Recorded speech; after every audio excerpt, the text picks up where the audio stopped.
تہجد، اوابین، صلاۃ تسبیح، صلاۃ حاجت، اب یہ کتنی ساری اور نمازیں ہیں جو نبی پاک صلی اللہ علیہ وسلم پڑھا کرتے تھے۔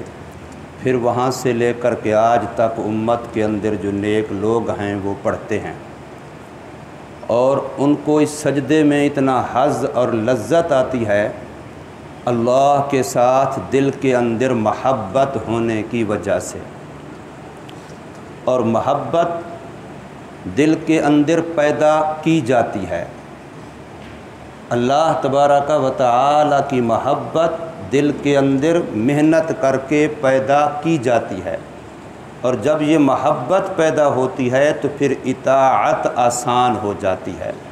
کسی کے ساتھ بھی بندے کو محبت ہو، اس کا کہنا ماننا بڑی خوشی خوشی پورا کرتا ہے، اور اگر اس کی بات پوری نہ کر سکے تو دل میں قلق ہوتی ہے کہ یار مجھے اس سے محبت بھی تھی، اس نے بات بھی کہی لیکن میں نے پوری نہ کی۔ تو بندہ اس کو خوش کرنے کے لیے خود بخود موقع تلاش کرتا پھرتا ہے جس کے ساتھ محبت ہوتی ہے۔ اس لیے اولیاء اللہ والے نیک لوگ مستقل نماز پڑھتے ہیں صلاۃ محبت، یعنی 2 رکعتیں اس مقصد کے لیے پڑھتے ہیں کہ اللہ ہمیں اپنی محبت عطا فرما دے۔ دیکھیں اب گرمی کے روزے بندہ تب ہی دینی جذبے سے، محبت سے، ذوق شوق سے، اخلاص سے رکھے گا جب اللہ سے محبت ہوگی۔ سردیوں کے اندر صبح صبح نماز کے لیے ٹھنڈے پانی سے وضو کر کے آئے گا، تب آئے گا جب اللہ کی دل کے اندر محبت ہوگی۔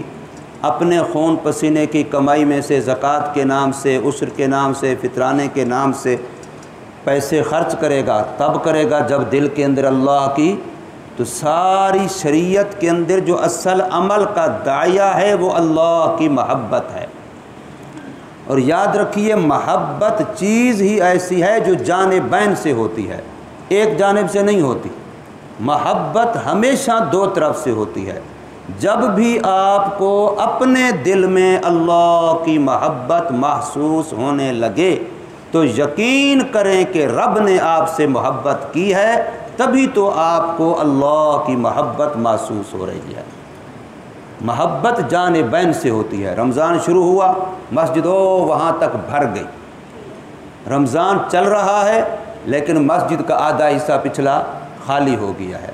اب وہ جو پہلے شروع میں آئے تھے 2-4 دن، وہ محبت والے نہیں تھے، وہ ان کے اندر ایک جذبہ، ایک خواہش پیدا ہوئی تھی۔ میں اکثر کہتا ہوں ایک ہوتا ہے عمل ایمانیات کی بنا پر، اور ایک ہوتا ہے عمل خواہش کی بنا پر۔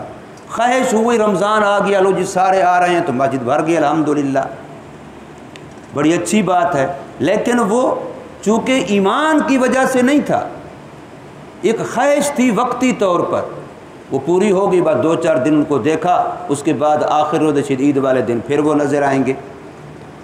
تو اس لیے محبت اللہ تبارک و تعالی کی مانگنی چاہیے۔ حدیث پاک ہے، نبی پاک صلی اللہ علیہ وسلم کی سکھلائی ہوئی دعا ہے، اللہم انا نسألک حبک وحب من یحبک وحب عمل یقربنا الی حبک۔ یہ مستقل دعا ہے جو نبی پاک صلی اللہ علیہ وسلم نے سکھلائی ہے کہ اللہ سے مانگو، یا اللہ میں تجھ سے سوال کرتا ہوں تیری محبت کا اور ان لوگوں کی محبت کا جن کو تجھ سے محبت ہے، اور ان اعمال کی محبت کا جس کی وجہ سے تیری محبت پیدا ہوتی ہے۔ وہ عمل مجھے نصیب کر جو عمل تیری محبت کا ذریعہ بنے۔ پھر جیسے پہلے میں نے عرض کیا، محبت اختیار کی جاتی، اس کے باقاعدہ اسباب ہیں۔ کسی سے بندہ محبت کرتا ہے اس کے حسن کی وجہ سے کہ جی خوبصورت چیز ہے مجھے محبت ہے، تو اللہ سے خوبصورت کوئی بھی نہیں ہے۔ اللہ اتنا حسین ہے کہ جتنا کائنات میں حسن نظر آتا ہے یہ اللہ اس کا خالق ہے، تو جس نے ایسے حسین پیدا کیے وہ خود کتنا حسین ہوگا۔ اس لیے حدیث پاک ہے، ان اللہ جمیل یحب الجمال، اللہ خوبصورت ہے، ان اللہ جمیل۔ تو اگر انسان خوبصورتی کی وجہ سے محبت کرتا ہے تو پھر بھی اللہ ہی سے کرنی چاہیے، اس لیے کہ سب سے بڑا خوبصورت وہی ہے، سب کو حسن دینے والا وہی ہے، جمال دینے والا وہی ہے، تو وہ خود کتنا خوبصورت ہوگا۔ حضرت یوسف علیہ السلام جن کے حسن کی لوگ مثالیں دیتے ہیں، وہ بھی اللہ کے حسن کے دیوانے ہیں۔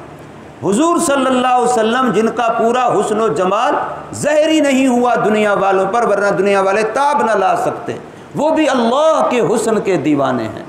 تو اس لیے اگر حسن کی وجہ سے محبت کرنی ہے تو وہ حسن والا سبب بھی سب سے اتم طریقے کا اللہ کے اندر موجود ہے، اس وجہ سے اللہ سے محبت کریں۔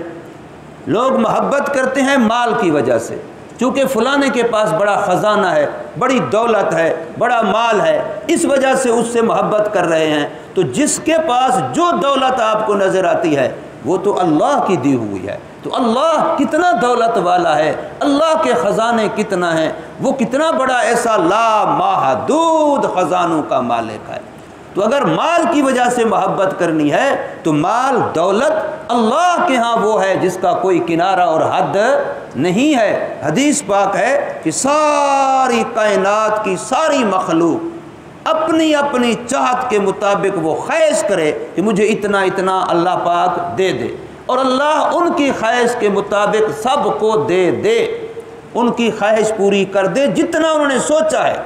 پھر بھی اللہ کے خزانے میں اتنا کمی نہیں آتی جتنا سمندر میں ایک چڑیا اپنی چونچ ڈبولے، اس کا پانی جو اس کے ساتھ لگ جائے گا تو سمندر میں اس سے کیا کمی آنی ہے۔ تو فرمایا ساری مخلوق کو دینے کے بعد بھی اللہ کے خزانے میں اتنا بھی کمی نہیں آتی۔ تو اگر مال کی وجہ سے محبت کرنی ہے تو پھر بھی محبت کس سے ہونی چاہیے؟ اللہ ہی سے ہونی چاہیے۔ بندہ محبت کرتا ہے کس سے؟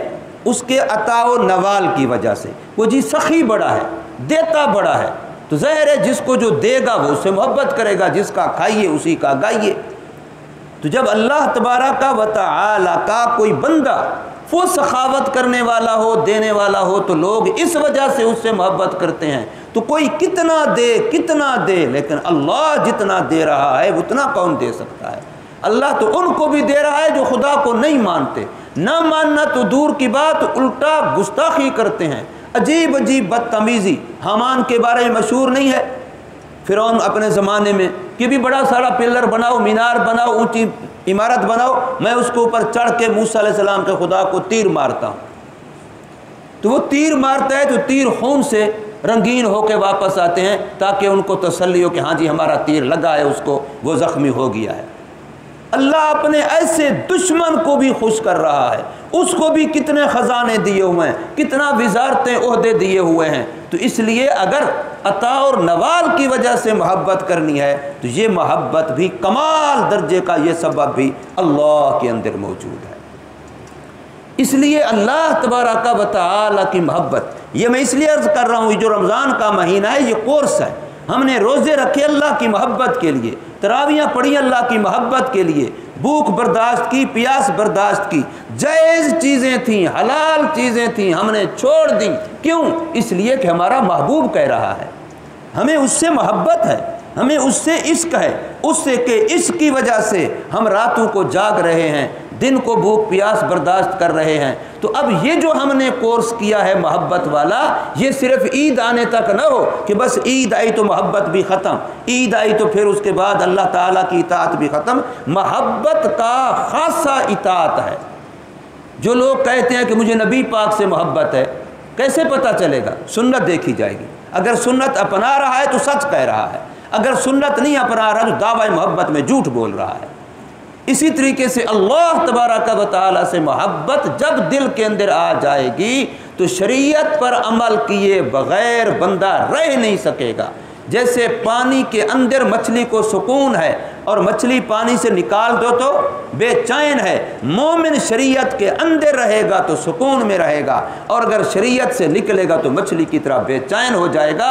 لیکن تب جب اس کو اللہ تبارک و تعالی سے محبت ہوگی۔ تو یہ رمضان مبارک کے اعمال، عبادات، یہ اللہ تبارک و تعالی کی محبت اپنے دل میں پیدا کرنے کا کورس ہے۔